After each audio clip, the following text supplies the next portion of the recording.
Labas, noriu su jumis pasidalinti savo asmeniniu keliu, kovojant su odos problemomis.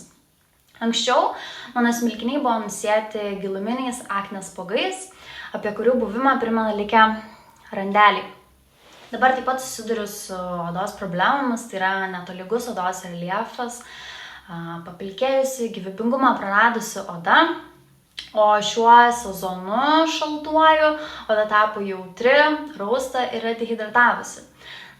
Ši odos problemų puokštė manęs tikrai nedžiugina, man neleidžia pasitikėti savimi 100%, tad nuolat išėjant į miestą norisi tuos netolygumus pamaskuoti, paslėpti po makiažu. Ir aš noriu pokyčių, noriu turėti švytinčią, sveiką odą.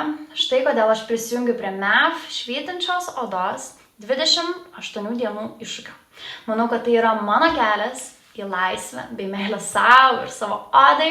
Tad kviečiu ir jūs prisijungti prie šio iššūkio ir kartu pasiekti mūsų odos svajones.